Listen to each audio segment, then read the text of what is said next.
a graveyard with lights, festooned with narrow streets and narrow minds.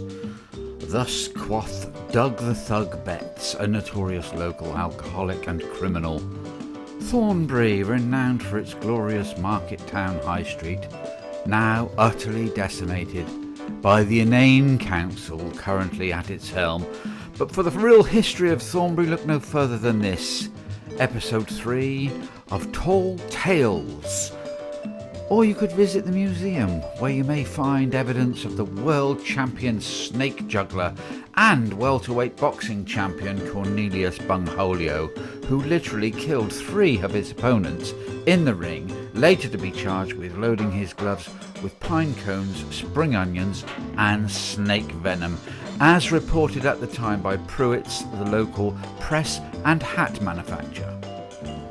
Pruitt's was where Isambard Kingdom Brunel had all of his hats manufactured from moleskins and pubic hair harvested especially from Mrs. Pruitt. Whilst collecting one of his tailor-made hats from Mrs. Pruitt, Isambard Kingdom Brunel built the first wide-gauge rail track at the very top of the high street.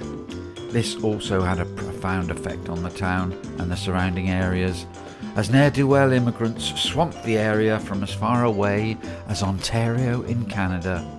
By 1625, this place was a thriving market town where it was said one could procure literally anything, from pickles to pickaninnies and herbal remedies. But everything changed in the mid-16th century when Wills Worthington became mayor. He decreed that a pub should stand every 300 yards and that miscreants would be forced to stand in a vat of manure in the main thoroughfare for durations commensurate with their crimes. Now see the majestic Thornbury Church and Castle, made in 1587, standing as a constant reminder of the so-called silly sermons which were led by Dr. Emilio Pickles until 1595. Emilio's services became more and more obtuse and maniacal, until eventually the choir threw him out of the bell tower to his death, singing "Emilio, Emilio, bounce, you bastard," which is still sang at every evensong, every third full moon, by the church entrance.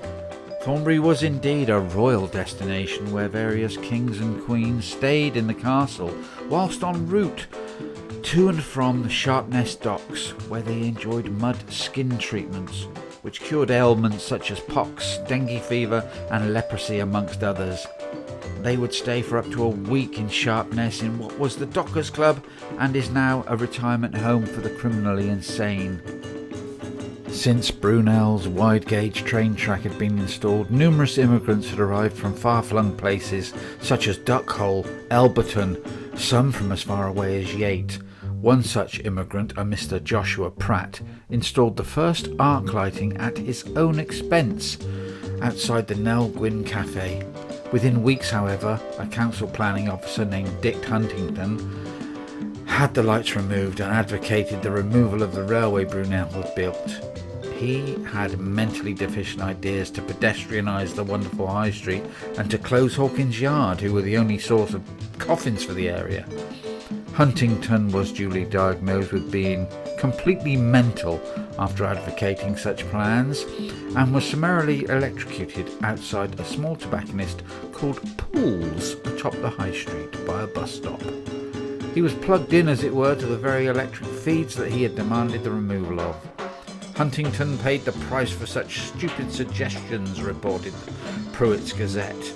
Only an idiot would advocate closing the high street, choking all local roadways, and spending millions on useless cycleways.